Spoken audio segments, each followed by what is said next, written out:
விக்னேஷ், இந்த fast moving வேர்ல்ட்ல உனக்கு நிறைய விஷயம் பத்தி தெரிஞ்சுக்கணும் அப்படிங்கிற ஆர்வம் இருக்கா? தெரிஞ்சுக்கணும்னு ஆர்வம் இருக்கு. ஆனா அதை விட அதிகமா கேள்வி கேட்கணும். நீவா தமிழ் நேயர்களுக்கு வணக்கம். இடஒதுக்கீடின் வரலாறும் அதன் இன்றைய தேவையும் குறித்து ஒரு கலந்துரையாடல் நடத்தியிருக்கோம். இந்த கலந்துரையாடல்ல நம்மளோட இன்னைக்கு இணைந்திருக்கிறவங்க யார் அப்படின்னா, தமிழ்நாடு அரசு கண்காணிப்பு குழு உறுப்பினரும், திராவிட கழக வெளியுறவு செயலரும், அகில இந்திய பிற்படுத்தப்பட்டோர் கூட்டமைப்பு பொதுச் செயலாளருமான திரு கோ கருணாநிதி அவர்கள். வணக்கம் சார். சார், இடஒதுக்கீடு ஏன் முதல்ல கொண்டு வரப்பட்டது? திராவிடர் இயக்கம்னு சொல்லிருக்கிறோம் தமிழ்நாட்டில். அதனுடைய தலைவர்கள், முக்கியமான தலைவர்கள் sir Pitti Thyagarayar, doctor Natesanar, doctor TM Nair, இவங்கெல்லாம் ஒன்றா சேர்றாங்க. இவங்கெல்லாம் பார்த்துட்டு என்ன தமிழ்நாட்டில் நம்ம நிலைமை இவ்வளோ மோசமாக இருக்குது, அப்போ இதுக்கு நம்ம ஏதாவது பண்ணணும்னு சொல்லி அவங்க ஒரு இயக்கம் ஆரம்பித்தது தான் இன்றைக்கி நம்ம சொல்லக்கூடிய நீதி கட்சின்னு நீங்கள் கேள்விப்பட்டிருப்பீங்க. அது தென்னிந்திய நல உரிமை சங்கம்னு 1916 நவம்பர் 20 தொடங்குறாங்க. அதனுடைய குறிக்கோள் என்னென்னா, இந்த பார்ப்பனர் அல்லாத மக்களுக்கு கல்வி வேலைவாய்ப்பு கிடைக்கணும் அப்படிங்கிற முறையில் அவங்க ஒரு இயக்கமாக ஆரம்பிக்கிறாங்க. இயக்கமாக ஆரம்பித்து அவங்க தேர்தலில் 1920 இங்கே ஆட்சியில் அவங்களுக்கு வாய்ப்பு கிடைக்கிது. அதற்கு பிறகு தான் இந்த இடஒதுக்கீட்டு முறையை தமிழ்நாட்டில் 1921 ஒரு சட்டமாக கொண்டு வராங்க. எல்லா பிரிவு மக்களுக்கும் இடஒதுக்கீடு கொடுக்கணும், பெருமை பார்ப்பன அல்லாத மக்களுக்கு இல்லை, எல்லாருக்கும் கொடுப்போம் அப்படின்னு சொல்லி அவங்க ஒரு முயற்சி பண்ணுறாங்க. ஆனால் நடைமுறைப்படுத்த முடியல. 22லேயும் ட்ரை பண்ணுறாங்க, முடியல. பின்னர் 1928 தான் பதிவாளர் துறை, ரெஜிஸ்ட்ரார் டிபார்ட்மெண்ட்னு சொல்கிறோம் இல்லைங்களா, அதில் அமைச்சராக இருந்த முத்தையா அவர்கள் அவருடைய துறையில் இதை அறிமுகப்படுத்துகிறார். 1928 அவர் நடைமுறைப்படுத்தும் போது 100% இடஒதுக்கீடு. இப்போ நான் சொன்ன 1902 சாகு மகாராஜ் கொண்டு வந்தது 50% இடஒதுக்கீடு.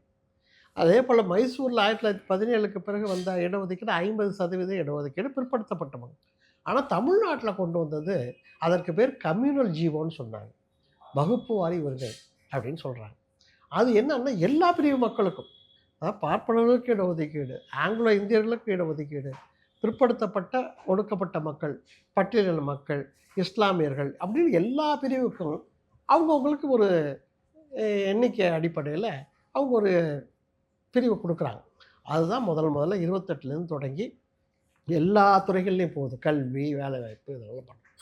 அப்போ கூட நிலைமை என்னென்னா, அது அப்போ தான் முதல்ல வராதனால இன்னும் மக்களுக்கு போய் சேரணும். அப்போ பார்த்திங்கன்னா 1922 சென்னை பல்கலைக்கழகம் மாதிரி அன்றைக்கி பிரசிடென்சி காலேஜ் தான் அதுக்கு முன்னாடி இருந்த கல்லூரி தமிழ்நாட்டில்.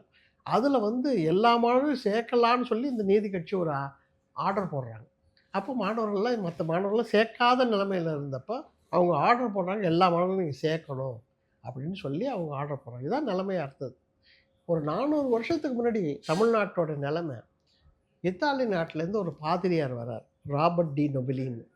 அவர் இந்தியாவில் பண்ணி தமிழ்நாட்டுக்கு பல ஊர்களை பண்ணி அவருடைய நோக்கம் இங்கே மத பிரச்சாரங்கிற மாதிரியில் தான் அவர் வந்திருப்பார்.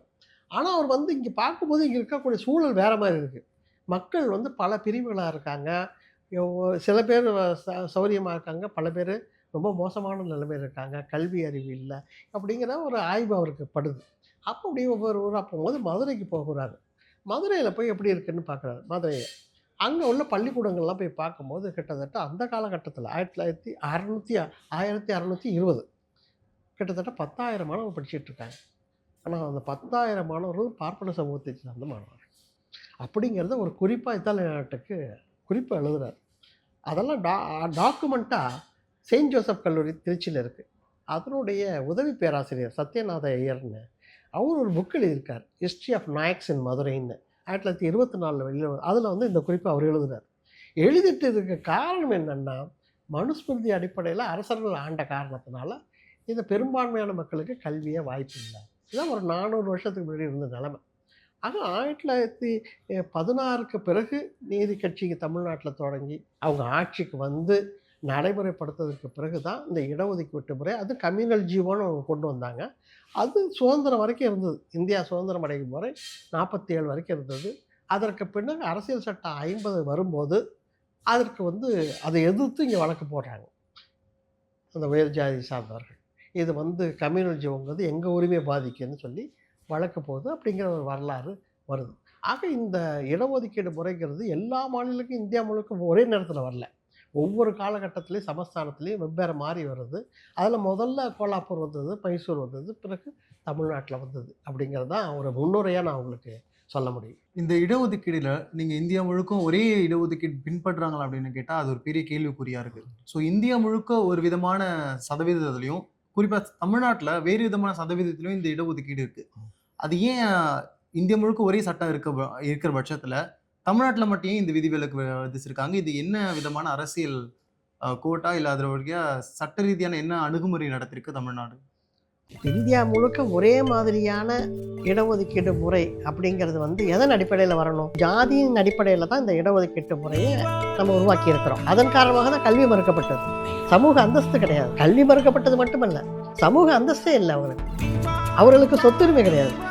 அவங்களால சொத்து வாங்க முடியாது. அவங்களுக்கு சொத்து வாங்கினா கூட அது அவங்களது கிடையாதுங்கிற அளவுக்கு சட்டம் இருந்தது. அப்படிப்பட்ட நிலைமையில் இந்தியா முழுக்க இருந்த மக்கள் எல்லா மாநிலத்திலும் ஒரே விகிதாச்சாரத்தில் இருப்பாங்கிறதுக்கு